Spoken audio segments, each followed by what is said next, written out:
Assalamualaikum dear students, hope you are well and doing great. The video on the topic cell division contain instructive and education content that is both shareable and easy to retain. So let's go. सबसे पहले हम बात करेंगे cell division की definition की. The process in which cell divide into two or more daughter cells. Cell division एक ऐसा process है जिसमें सेल अपने आप को दो या दो से ज़्यादा डॉटर सेल में डिवाइड कर लेता है. Need of cell division. Cell division की ज़रूरत क्यों है? ग्रोथ के लिए, सेक्सुअल रिप्रोडक्शन के लिए और मेंटेनेंस के लिए. ज़ाहिर सी बात है, जब तक सेल डिवाइड नहीं करेगा कोई फंक्शन परफॉर्म नहीं होगा. अगर हम सेक्सुअल रिप्रोडक्शन में बात करें, जैसे हमने मेल से स्पर्म लेने और फीमेल से फीमेल से एग्स आते हैं, तो जाइगोट तब तक नहीं बनेगा जब तक स्पर्म और एग जो है ये डिवाइड नहीं होंगे. इसके अलावा सेल डिवीजन जो है ये maintenance of other body functions, body के दूसरे कामों को भी मेंटेन करता है. अब जो सेल डिवीजन है वो एक सिंगल प्रोसेस नहीं है कि इसमें क्या कहते हैं सेल एक बार डिवाइड होगा और फिर दोबारा डिवाइड नहीं होगा, बल्कि ये एक कंटिन्यूस साइकिल की फॉर्म में चलने वाला एक प्रोसेस है. तो हम फिर सेल साइकिल की बात करते हैं. सेल साइकिल के during life cell passes through series of events and the cell prepare itself for division and goes into the division phase. Series of events यानी जो सेल साइकिल है ये स्टेप बाय स्टेप, एक step complete होगा तो दूसरा step आएगा, दूसरा स्टेप कंप्लीट होगा तो तीसरा, और इसमें सेल अपने आप को प्रिपेयर करेगा कि वो डिवीजन के लिए रेडी है. अगर हम सेल साइकिल के टाइप्स की बात करें तो two types of cell cycles हैं, इंटरफेस और डिवीजन फेज, जिसे हम माइटोटिक फेज भी कहते हैं. इंटरफेस क्या है? The period of biochemical activity in cell cycle is called interphase. Interphase cell cycle के सबसे लॉन्गेस्ट फेज़ है जिसके अंदर सेल अपने आप को प्रिपेयर करता है कि उसके अंदर जितनी भी ज़रूरियाती चीज़ें जैसे जेनेटिक मटेरियल हो गया, एंजाइम्स हो गए, प्रोटीन्स हो गए, वो इसी फेज़ में सेल को मिलने हैं. अब जो इंटरफेज़ है उसको हम फर्दर डिवाइड करते हैं 4 स्टेजेस में, G1 फेज़, S फेज़ और G2 फेज़ और M फेज़. सबसे पहले अगर हम बात करें G1 फेज़ की, तो ये इसमें क्या होगा कि ये एक period of extensive metabolic activity है. इसमें जो सेल का साइज़ होगा वो इंक्रीज़ हो जाएगा, स्पेसिफिक एंजाइम सिंथेसाइज होंगे, डीएनए बेस यूनिट एक्यूमुलेट होंगे फॉर डीएनए रेप्लिकेशन के लिए. G1 फेज़ से S फेज़ में जाएगा सेल, वहाँ पे डीएनए रेप्लिकेशन कंप्लीट हो जाएगी, यानी डीएनए का डबल स्ट्रैंड बन जाएगा जिसमें कंप्लीट जेनेटिक इंफॉर्मेशन प्रेजेंट होंगी. उसके बाद G2 फेज़ में अगर हम आए तो G2 फेज़ में सेल और ज़्यादा ग्रो करेगा, यानी इसके अंदर और ज़रूरत की चीज़ें जैसे मैंने आपको बताया एंजाइम्स हो गए, स्पेसिफिक प्रोटीन्स, आरएनए, माइक्रोट्यूब्यूल्स, वो भी G2 फेज़ के अंदर ही सिंथेसाइज होंगी. समटाइम्स क्या होता है कि जो सेल है वो अपनी एक्टिविटी को रोक देता है. तो अब मैं ये आपको कंट्रोल ऑफ सेल साइकिल में बताऊंगी कि सेल जो है अपनी एक्टिविटी को क्यों रोकता है. तो उस स्टेज को हम रेस्टिंग फेज़ कहते हैं या G0 फेज़ कहते हैं, जो कि पोस्ट माइटोटिक भी होती है. अब हम एम फेज़ की बात, अगर डिवीजन फेज़ की बात करें तो इसमें दो फेज़ है, माइटोसिस और मियोसिस. डिवीजन फेज़ की तरफ जाने से पहले हम सेल साइकिल को देख लेते हैं. आप इस डायग्राम में देख सकते हैं कि सेल साइकिल में सबसे लॉन्गेस्ट फेज़ कौन सी है? इंटरफेज़, यानी G1 फेज़ से स्टार्ट हो रही है, फिर G2 S फेज़ में जा रही है, वहाँ से ये G2 फेज़ में जा रही है, फिर डिवीजन फेज़ में जा रही हैं, वहाँ से डिवीजन कंप्लीट होने के बाद दोबारा इंटरफेज़ में G1 phase, S phase, G2 phase, इस तरह ये साइकिल चलता रहता है. अब हम माइटोसिस की बात करते हैं कि माइटोसिस क्या है. The process in which number of chromosomes remains same in daughter cell as compared to parent cell during cell division. इसमें जो नंबर ऑफ़ क्रोमोसोम्स जितने पेरेंट्स में होंगे उतने ही उसके डॉटर सेल्स में होंगे. फॉर एग्जांपल अगर पेरेंट में 46 नंबर ऑफ़ क्रोमोसोम्स हैं तो उसके डॉटर सेल्स में भी 46 नंबर ऑफ़ क्रोमोसोम्स होंगे.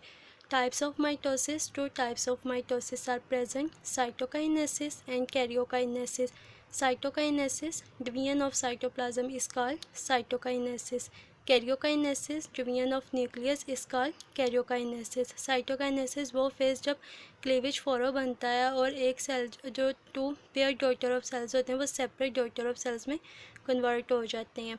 अब कैरियोकाइनेसिस को हम फर्दर डिवाइड करते हैं 4 स्टेजेस में, प्रोफेज, मेटाफेज, एनाफेज और टेलोफेज में। सबसे पहले हम बात करते हैं अगर प्रोफेज की। प्रोफेज की अगर हम बात करें तो उसके अंदर क्या होगा, सेल साइकिल के इंटरफेस जो फेज़ है, इंटरफेस, उसके दौरान क्या होता है, क्रोमोसोम्स जो होते हैं वो विजिबल नहीं होते, यानी आम आंख से नज़र नहीं आ सकते। और अगर आप इवन कि आप अगर कंपाउंड और इलेक्ट्रॉन माइक्रोस्कोप भी देखें तो आपको ये बहुत बारीक धागे की शक्ल में नज़र आएंगे। बाद में हिस्टोलॉजिकल स्ट्रेंस फॉर डीएनए को यूज़ किया गया। इससे ये पता चला कि जो न्यूक्लियस के अंदर, सेल्स के अंदर जो न्यूक्लियस होता है उसके अंदर फाइन और विजिबल थ्रेड्स होते हैं, जिसे क्रोमेटिन का नाम दिया गया। अब जो प्रोफेज़ है वो दो तरह से है, अर्ली प्रोफेज़ और लेट प्रोफेज़। अर्ली प्रोफेज़ में बात करें तो क्या होगा कि सेल के अंदर जो न्यूक्लियस होता है ना, न्यूक्लियस के अंदर, सेल के अंदर न्यूक्लियस के अंदर जो क्रोमेटिन मटेरियल होता है, ये कॉइलिंग और फोल्डिंग स्टार्ट कर देते हैं और पेयर ऑफ होमोलोगस क्रोमोसोम्स बना देते हैं कि ये विजिबल आई हो जाता है। आपका क्रोमोसोम आप एक आंख से भी नॉर्मल भी देख सकते हैं या कम इलेक्ट्रॉन माइक्रोस्कोप के अंदर भी देख सकते हैं। जैसे कि इस डायग्राम में सबसे स्टार्टिंग पे इंटरफेस में क्या हुआ था, सेल जो थे, क्रोमेटिन मटेरियल जो थे वो बिखरे हुए थे।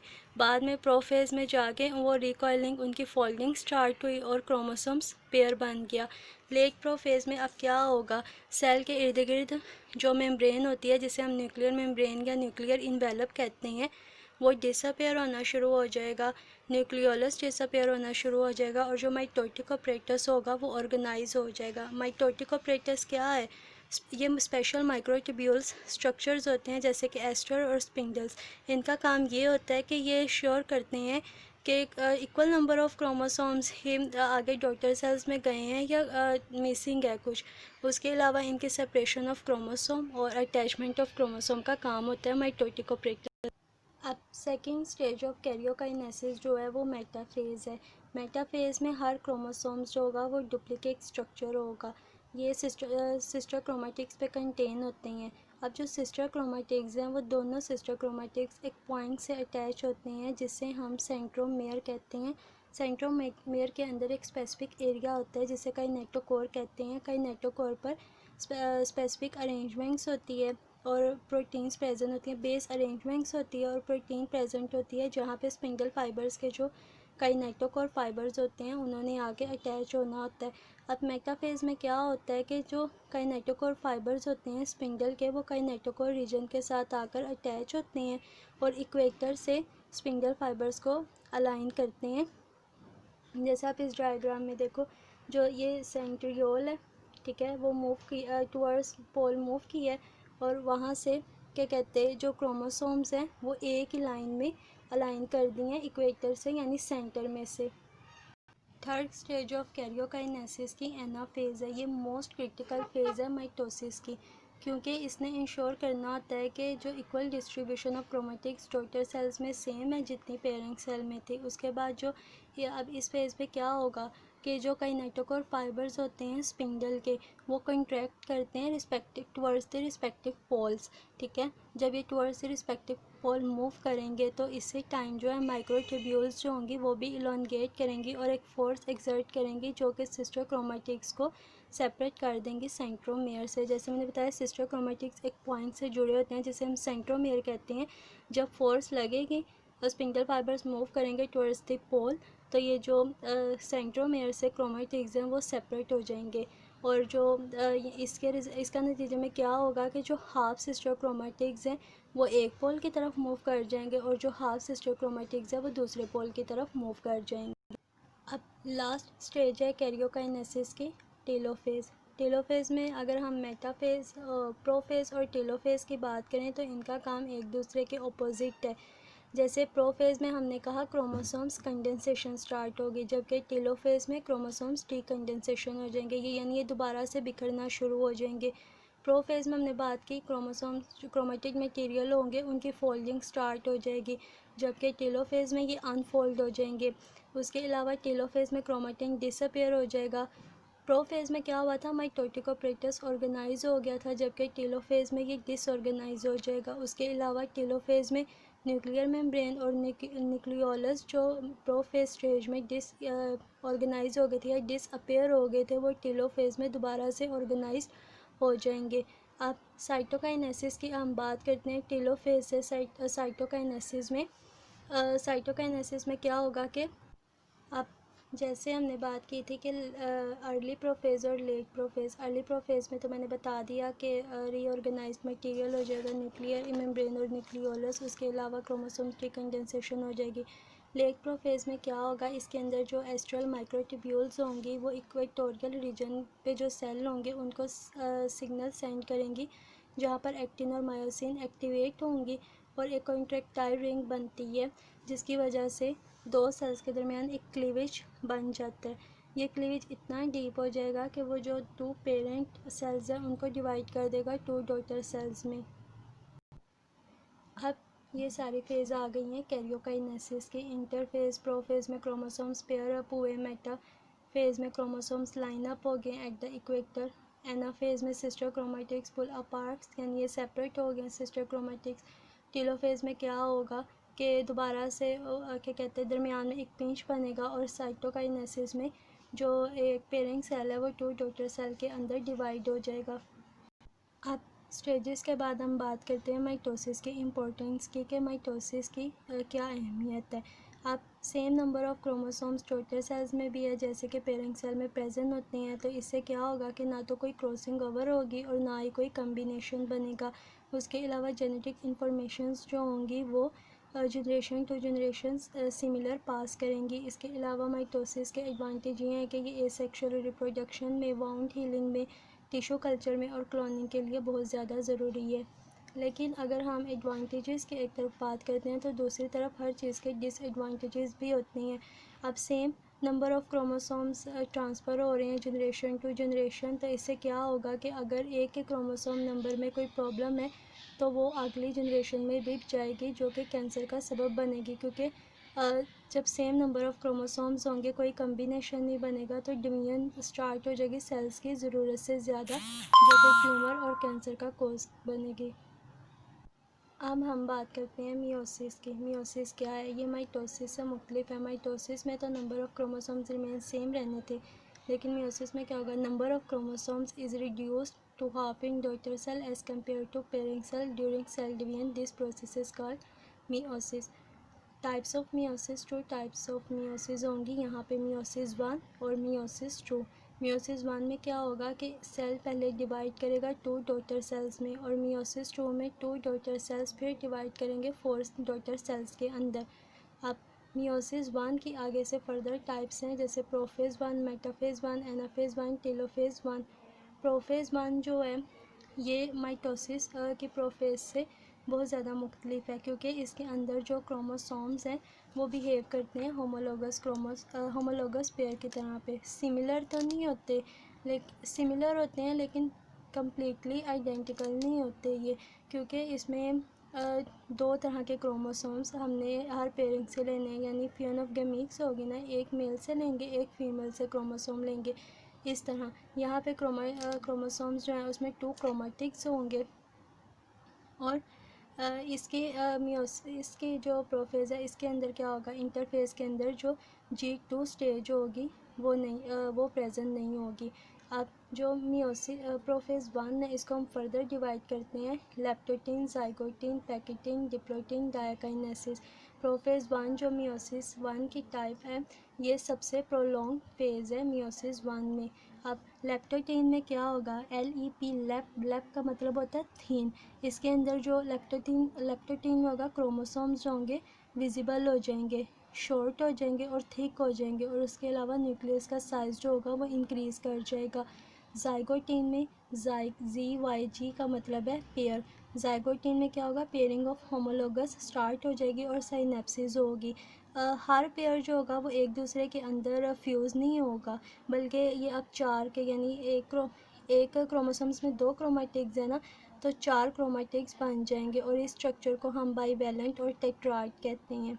पैकेटीन की बात करें, PACY का मतलब होता है थिक। इसमें क्या होगा, अब pairing of homologous chromosomes complete हो गई है, यानी बाईवैलेंट और टेट्राइड 4 पेयर बन चुके हैं। तो ज़ाहिर सी बात है, जब 4 पेयर बनेंगे तो क्रोमोसोम ज़्यादा क्या कहते हैं कॉम्प्लेक्स हो जाएगा, ज़्यादा कंडेंस हो जाएगा। तो पैकेटिन में क्या होगा कि क्रोमोसोम्स बिकम मोर थिक और जो 4 क्रोमेटिड्स होंगे वो एक दूसरे के गिर्द रैप कर जाएंगे। उसके अलावा पैकेटिन में जो क्रॉसिंग ओवर होगी, इसके अंदर क्या होगा, non sister chromatids of homologous chromosomes exchange their segments due to chiasmata formations, जिसे हम क्रॉसिंग ओवर भी कहते हैं। तो पैकेटिन में जो सबसे इम्पोर्टेंट प्रोसेस होता है वो क्रॉसिंग ओवर का होता है। और इसके अलावा पैकेटिन में जेनेटिक मटेरियल की रीशफलिंग होगी। अब जो पैकेटिन प्रोसेस है वो फ्यू वीक्स से ईयर तक भी हो सकता है, लेकिन जो लैक्टोटिन और जाइगोटिन है ये सिर्फ चंद घंटों के लिए होती है। अब प्रोफेज़ 1 में हम बात करते हैं डिप्लोटिन के। डिप्लोटिन में क्या होगा, जो 4 क्रोमेटिक्स पैकेटिन में बन गए हैं, अब डिप्लोटिन में जो पेयर क्रोमोसोम्स हैं वो सेपरेट होना शुरू हो जाएंगे, लेकिन इस फेज़ में जो सेपरेशन है वो कम्प्लीटली नहीं होगी। अब डिप्लोटिन से डाइकाइनेसिस की बात करें तो इसके अंदर जो है condensation of chromosomes reach maximum, और उसके अलावा जो सेपरेशन होगी होमोलोगस क्रोमोसोम्स की वो कम्प्लीटली हो जाएगी और न्यूक्लियोलाई जो है वो डिसअपेयर हो जाएगा। अब जैसे ये प्रोफेज़ 1 की फर्दर जो स्टेजेस हैं, leptotene, zygotene, pachytene, diplotene, diakinesis, जैसे कि लेप्टोटिन के अंदर जो है क्रोमोसोम्स जो हैं वो थिक होना शुरू हो जाएंगे, ठीक है। उसके बाद जाइगोटिन की अगर हम बात करें तो जाइगोटिन में pairing of homologous chromosome start हो जाएगी। पैकेटिन में टेट्राड और बाइवैलेंट बन जाएगा। डिप्लोटिन के अंदर अब जो 4 टेट्राड बने थे पैकेटिन स्टेज में, वो अब डिप्लोटिन स्टेज में आके सेपरेट होना शुरू हो जाएंगे और डाइकाइनेसिस में जो जेनेटिक मटेरियल इंफॉर्मेशन है वो कम्प्लीटली ट्रांसफ़र हो जाएंगी और जो होमोलोगस क्रोमोसोम्स का पेयर है वो सेपरेट हो जाएगा। अब ये देखें, प्रोफेज़ 1 में जो हमने लास्ट पे डाइकाइनेसिस की बात की थी कि जो होमोलोगस क्रोमोसोम है उनमें जेनेटिक इन्फॉर्मेशन कंप्लीट हो जाएंगी और वो सेपरेट हो जाएंगे। अब मेटाफेज़ 1 की बात करें, मेटाफेज़ में क्या होगा, न्यूक्लियर मेम्ब्रेन जो है वो डिसऑर्गेनाइज हो जाएगी स्टार्टिंग में, इस फेज़ के स्टार्टिंग में। जो स्पिंडल फाइबर्स हैं वो काइनेटोकोर फाइबर्स के साथ अटैच हो जाएंगे और हर काइनेटोकोर जो होगा वो होमोलोगस क्रोमोसोम्स के पोल के साथ अटैच होगा और इक्वेटर से ये अरेंज हो जाएंगे बाईवैलेंट। जैसे ये देखें, मेटाफेज़ में अगर हम देखें 2 ऊपर हैं और 2 नीचे, यानी सेपरेट बने हैं बाईवैलेंट स्ट्रक्चर। और अगर हम वैसे करें तो ये टेट्राड है, लेकिन ये दरमियान से सेपरेट हैं। और जो sister chromatics of individual chromosomes इस bivalent behave as a unit. जैसे ये ऊपर 2 क्रोमोसोम्स हैं, नीचे 2 क्रोमोसोम्स हैं, तो 2 और 2 ये एक यूनिट के तौर पे काम कर रही हैं। अच्छा, अब एनाफेज़ 1 में क्या होगा कि काइनेटोकोर फाइबर्स जो होंगे वो कंट्रैक्ट करेंगे और जो स्पिंडल फाइबर्स जो होंगे वो टुवर्ड्स द पोल मूव कर जाएंगे। अब अगर हम माइटोसिस की एनाफेज़ और मियोसिस की एनाफेज़ की बात करें तो इसमें मेन डिफरेंस ये है कि जब हमने माइटोसिस की एनाफेज़ की बात की तो उसमें क्या हुआ था कि जो क्रोमेटिड्स थे ना वो सेपरेट हो गए थे, यानी हाफ आधे आधे जो थे वो क्या कहते हैं एक पोल की तरफ चले गए थे, आधे एक पोल की तरफ चले गए थे। लेकिन यहाँ पे क्या होगा कि जो क्रोमेटिड हैं वो एक दूसरे से सेपरेट नहीं हुए। वो इस वजह से सेपरेट नहीं हुए क्योंकि हर जो क्या कहते हैं ये एक रिडक्शन फेज़ है और हर पोल ने ना half of the total number of chromosomes receive किया हुआ है। टेलोफेज़ की बात करें तो इसके अंदर न्यूक्लियर मेम्ब्रेन रीऑर्गेनाइज हो जाएगा। उसके अलावा न्यूक्लियाई भी रीअपेयर हो जाएगी और जो नंबर ऑफ़ क्रोमोसोम्स होंगे, हाफ नंबर ऑफ़ क्रोमोसोम्स वो आ जाएंगे। यहाँ पे वो एक दूसरे के साथ अटैच थे मेटाफेज़ 1 में। एनाफेज़ में टेलोफेज़ में 2 एक तरफ हो जाएंगे, 2 एक तरफ हो जाएंगे। अब लास्ट स्टेज होगी वो साइटोकाइनेसिस की होगी। इसके अंदर वैसे ही सेल पे प्रेशर पड़ेगा, दरमियान में क्लीवेज पड़ेगा और जो एक पेरेंट सेल था वो अब 2 डॉटर सेल्स में डिवाइड हो गया। यहाँ पे हमारी कंप्लीट हो जाती है मियोसिस 1 और अब यहाँ से अब ये जो 2 सेल्स हैं ये आगे फर्दर 4 सेल्स में डिवाइड करेंगे जिसे हम मियोसिस 2 कहते हैं। Now we discuss meiosis 2। अब जो 2 डॉटर सेल्स बने थे, the 2 daughter cells further divided into 4 daughter cells. Meiosis 2 की आगे से 4 स्टेजेस हैं, प्रोफेज़ 2, मेटाफेज़ 2, एनाफेज़ 2, टेलोफेज़ 2।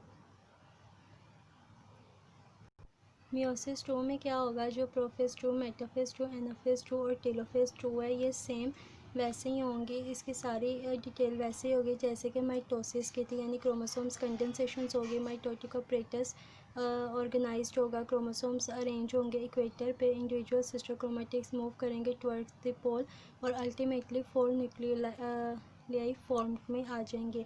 अब इसमें साइटोकाइनेसिस में क्या होगा, जो 2 बने हैं, क्या कहते हैं, सेल्स, 2 डॉटर सेल्स, यहाँ पे वही सेल्स पे प्रेशर पड़ेगा और वो आगे से 4 हेप्लॉइड क्रोमेटिक्स में कन्वर्ट हो जाएंगे। इसके बाद हम बात करेंगे इम्पोर्टेंट ऑफ मियोसिस के इम्पोर्टेंट क्या है। क्रॉसिंग ओवर और रैंडम असॉर्टमेंट ऑफ क्रोमोसोम्स की 2 सिग्निफिकेंस है। जब क्रॉसिंग ओवर होंगे तो जो पेरेंटल क्रोमोसोम्स के अंदर इंफॉर्मेशंस थी वो क्या कहते डॉटर सेल्स में ट्रांसफ़र होंगी और यहाँ पे लार्ज नंबर ऑफ रिकम्बिनेशन बनेगा, यानी बहुत ज़्यादा टाइप्स होंगी गैमीट्स की।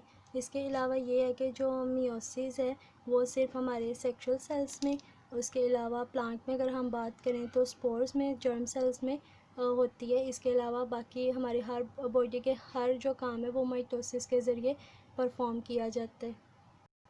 अब ये मियोसिस 1 और मियोसिस 2 को के स्टेजेस को दिखाया गया।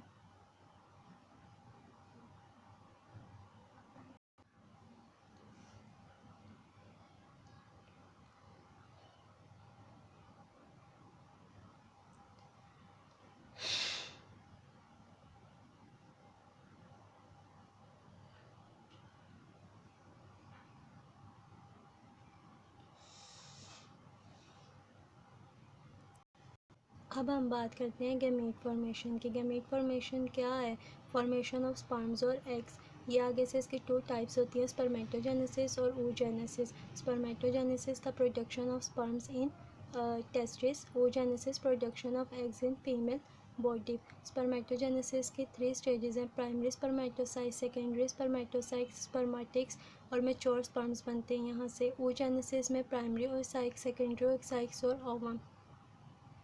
अब स्पर्मेटोजेनेसिस जो मेल है उसके जो टेस्टिस होती है वो कंसिस्ट होती है हाईली कॉम्प्लेक्स ड्रग सिस्टम पे, जिसे हम सेमिनिफेरस ट्यूब्यूल कहते हैं। अब जो सेमिनिफेरस ट्यूब्यूल है इसमें जो डिवीजन ऑफ सेल्स है वो रिपीटेड होती है बाय जर्मिनल एपिथेलियम के ज़रिए और ये प्रोड्यूस करती हैं स्पर्मेटोगोनिया। स्पर्मेटोगोनिया आगे से डिप्लॉइड स्पर्मेटोगोनिया में कन्वर्ट होते हैं, ये मियोसिस करते हैं और प्राइमरी स्पर्मेटोसाइट्स में कन्वर्ट होते हैं, वहाँ से ये सेकेंडरी स्पर्मेटोसाइट्स में और फिर स्पर्मेटिक्स जो कि हेप्लॉइड होते हैं। यानी स्पर्मेटोजेनेसिस में क्या होगा, डिप्लॉइड सेल्स कन्वर्ट होंगे हेप्लॉइड सेल में और 4 मैच्योर स्पर्म्स बनेंगे। oogenesis में क्या होता है, pair of ovaries female body में प्रेजेंट होती हैं। ये जो ओवरीज होती हैं ये प्रोड्यूस करती हैं ओगोनिया, जो कि म्यूटिकली डिवाइड होती हैं और प्राइमरी oocyte में कन्वर्ट होती हैं। फिर ये दोबारा अगेन क्या कहते हैं म्यूटिकली डिवाइड होते हैं सेकेंडरी oocytes में, वहाँ से ये ओवम हेप्लॉइड में और फिर एग प्रोड्यूस करते हैं। जैसे मैंने स्पर्मेटोजेनेसिस में बात की कि डिप्लॉइड सेल्स से ये हेप्लॉइड सेल्स में कन्वर्ट होते हैं, इसी तरह oogenesis में भी ये डिप्लॉइड सेल से हेप्लॉइड सेल में कन्वर्ट। लास्ट हमारा टॉपिक है cell cycle control and regulation.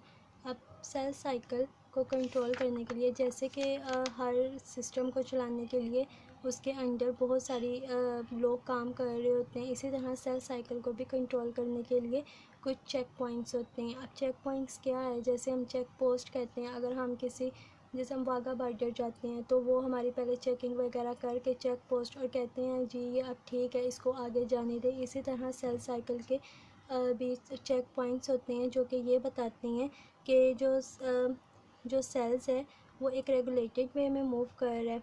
यानी अब ये तो नहीं है ना कि वो सेल्स को चेक ही ना करें, बस जाने दें और वो म्यूटेशन कॉज करें। उसके अलावा ये देखते हैं चेक पॉइंट्स के जो सेल है वो अनफेवरेबल कंडीशन में तो नहीं डिवाइड हो रहा है, यानी इसमें डीएनए डाइमिनिश तो नहीं है, कम तो नहीं है, प्रोटीन कम तो नहीं है, या कोई भी जो हमारा जेनेटिक मटेरियल है वो कम है, या इसमें जो टेम्परेचर है वो ज़्यादा इंक्रीज़ तो नहीं हो गया, डिक्रीज़ तो नहीं होगा, पीएच जो है इसके लिए रिक्वायर्ड है उतनी है या ज़्यादा। इन सब चीज़ों को देखने के लिए सेल साइकिल के अंदर चेक पॉइंट्स होते हैं। 3 तरह के चेक पॉइंट होते हैं। G1 चेक पॉइंट जिसे हम G1S ट्रांजिशन कहते हैं, G2 चेक पॉइंट जिसे G2M ट्रांजिशन कहते हैं और स्पिंडल चेक पॉइंट।